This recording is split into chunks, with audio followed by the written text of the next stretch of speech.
हर नई तकनीक एक दरवाजा खोलती है, लेकिन साथ ही एक दरवाजा बंद भी करती है। ये बात मशहूर मीडिया थ्योरिस्ट नील पोस्टमैन ने कही थी और आज की हमारी चर्चा इसी विचार के इर्द गिर्द घूमती है, खासकर जब हम डेटा को नए तेल के रूप में देखते हैं। हम सब डिजिटल इंडिया, 5G और AI की बातें तो करते हैं, लेकिन क्या हमने कभी सोचा है कि हमारे हर क्लिक, हर स्वाइप को संभालने वाले विशाल डेटा सेंटर्स का हमारे पर्यावरण और संसाधनों पर क्या असर पड़ता है? आज हम द हिंदू में प्रकाशित एक लेख के आधार पर भारत के लिए डेटा डंपिंग के संभावित खतरे को समझेंगे। और हाँ, जो लोग यूपीएससी की तैयारी कर रहे हैं, उनके लिए तो ये टॉपिक सोने पे सुहागा है। जीएस पेपर 2 में शासन और नीति और पेपर 3 में प्रौद्योगिकी, आर्थिक विकास, पर्यावरण, ये सब कुछ इसमें शामिल है। तो हमारा मिशन ये समझना है कि जब कोई विदेशी कंपनी भारत में एक बड़ा डेटा सेंटर लगाती है, तो ये हमारे लिए तरक्की का दरवाजा है या फिर एक छिपा हुआ खतरा। चलिए इस विषय की परतों को खोलते हैं। तो सबसे पहले ये शब्द ही बड़ा अजीब है, डेटा डंपिंग। जब हम डंपिंग सुनते हैं तो दिमाग में आता है कि कोई देश अपना सस्ता माल दूसरे देश में फेंक रहा है, जैसे चीन के खिलौने। क्या यहाँ भी वही है? सवाल बहुत अच्छा है, क्योंकि लेख इसी कंफ्यूजन को सबसे पहले दूर करता है। ये वो पारंपरिक ट्रेड वाली डंपिंग नहीं है। यहाँ लेखक डंपिंग को एक अलग, ज्यादा गहरे राजनीतिक और आर्थिक नजरिए से देख रहे हैं। उनके मुताबिक डंपिंग तब होती है जब सरकारें कुछ खास व्यावसायिक हितों को फायदा पहुंचाने के लिए ऐसी नीतियां बनाती हैं जो लंबे समय में आम जनता के लिए, पर्यावरण के लिए नुकसानदेह साबित होती हैं। अच्छा, तो ये सिर्फ सामान फेंकना नहीं है, बल्कि खराब नीतियों को एक तरह से डंप करना है, जिसका फायदा कंपनियों को और नुकसान जनता को होता है। बिल्कुल। और इसे समझाने के लिए लेख भारत के ही पुराने अनुभवों से तुलना करता है। जैसे एक समय पर वनीकरण के आंकड़े अच्छे दिखाने के लिए सरकार ने कमर्शियल प्लांटेशन, यानी जो पेड़ सिर्फ इंडस्ट्री के काम आते हैं, उन्हें भी फॉरेस्ट सर्वे में जंगल की तरह गिनना शुरू कर दिया था। कागज पर तो हरियाली बढ़ गई, लेकिन असल में असली जंगल वाली बात, वो बायोडाइवर्सिटी, वो तो नहीं आई। इसी पैटर्न को लेखक डेटा सेंटर्स के मामले में देख रहे हैं। चिंता यह है कि डिजिटल इंडिया को बढ़ावा देने की होड़ में कहीं भारत अकुशल, ज्यादा बिजली और पानी खींचने वाले डेटा सेंटरों के लिए एक डंपिंग ग्राउंड न बन जाए। ये तो काफी गंभीर बात है। तो फिर फर्क कैसे करें? एक अच्छा डेटा सेंटर और एक बुरा डेटा सेंटर, इनमें जमीन आसमान का फर्क क्या है? क्या ये सिर्फ स्पीड की बात है? नहीं, स्पीड और स्टोरेज तो बस सतह की बातें हैं।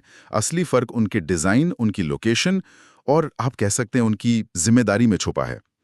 लेख के हिसाब से एक अच्छा डेटा सेंटर सिर्फ एक टेक बिल्डिंग नहीं, बल्कि एक अच्छा पड़ोसी होता है। अच्छा पड़ोसी, ये दिलचस्प है। इसका क्या मतलब हुआ? इसका मतलब है कि वो सिर्फ अपने मतलब के लिए संसाधन खींचता नहीं है। जैसे पहला पॉइंट है बिजली। एक अच्छा डेटा सेंटर ऐसी जगह होगा जहां बिजली की सप्लाई भरोसेमंद हो। ठीक है। लेकिन इससे भी बढ़कर वो अपने भारी लोड की वजह से बिजली ग्रिड पर जो बोझ डाल रहा है, उस ग्रिड को अपग्रेड करने के लिए भुगतान भी करेगा। अच्छा, वो सिस्टम पर बोझ नहीं बनता, बल्कि उसे मजबूत करने में मदद करता है। एग्जैक्टली। वो सिर्फ उपभोक्ता नहीं, बल्कि एक जिम्मेदार भागीदार है। ठीक है, ये तो हुई बिजली की बात। और सर्वर के बारे में क्या?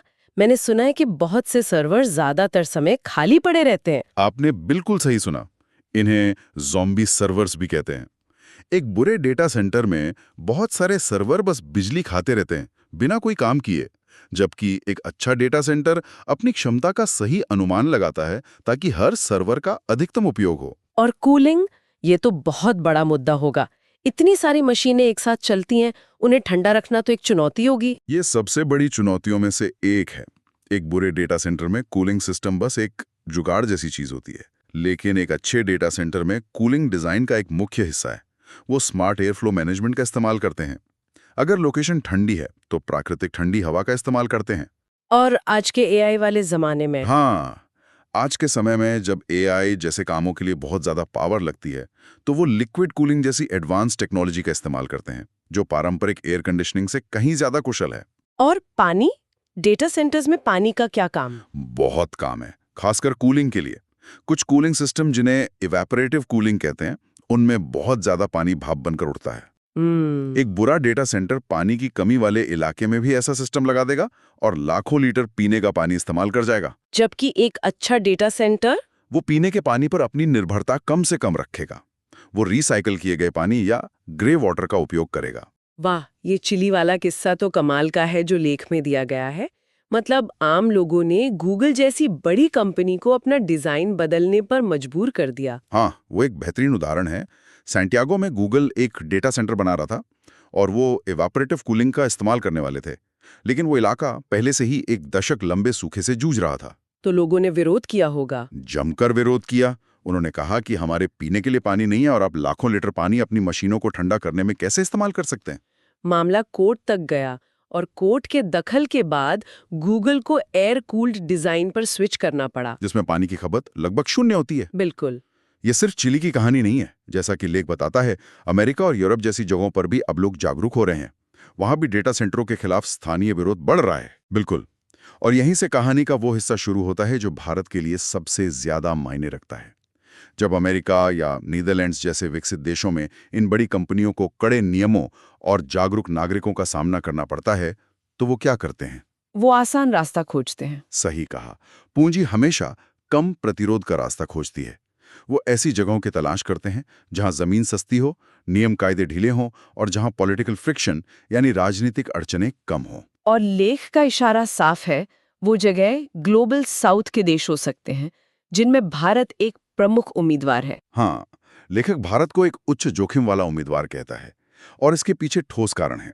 एक तरफ हम खुद को एक बड़ा डेटा सेंटर हब बनाने के लिए पूरी ताकत लगा रहे हैं। अनुमान भी चौंकाने वाले हैं।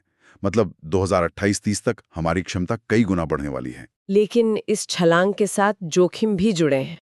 लेख में बताए गए कारक तो वाकई चिंताजनक है। पहला तो पानी की कमी। हमारे कई बड़े शहर चेन्नई, बेंगलुरु, दिल्ली, जयपुर पहले से ही डे जीरो के कगार पर हैं। और ज्यादातर डेटा सेंटर इन्हीं शहरों के आसपास लग रहे हैं। यही तो विरोधाभास है। बिल्कुल। दूसरा बड़ा रिस्क है बिजली ग्रिड पर बोझ।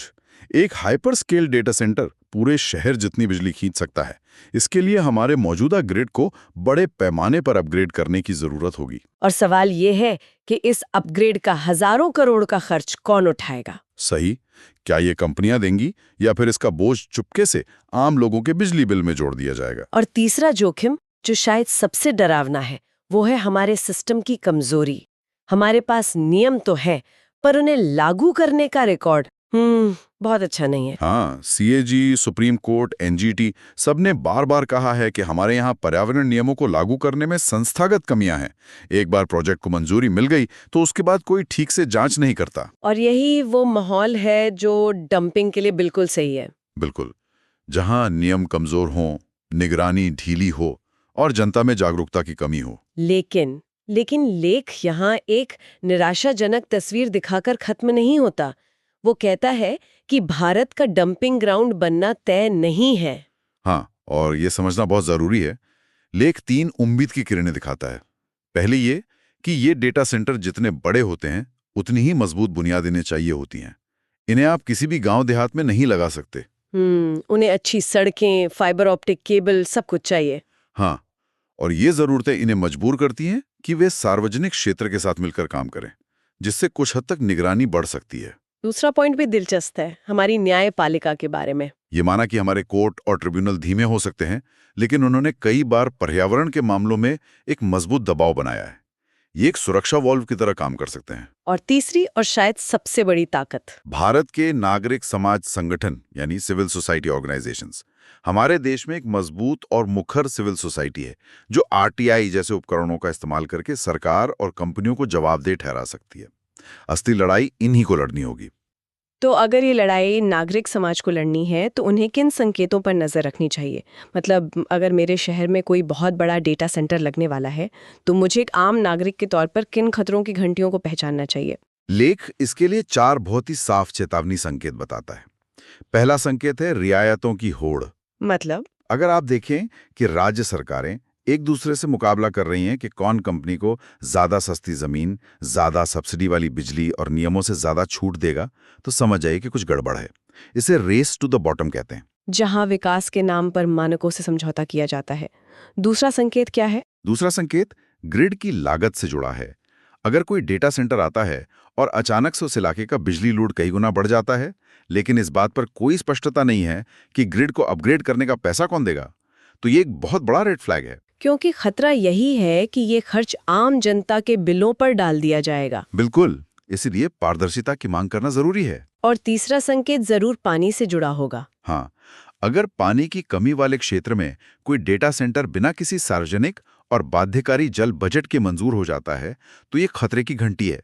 हर डेटा सेंटर के लिए पानी के इस्तेमाल की एक सीमा तय होनी चाहिए। और ये जानकारी सार्वजनिक होनी चाहिए। सही कहा। और आखिरी चौथा संकेत है पारदर्शिता की कमी।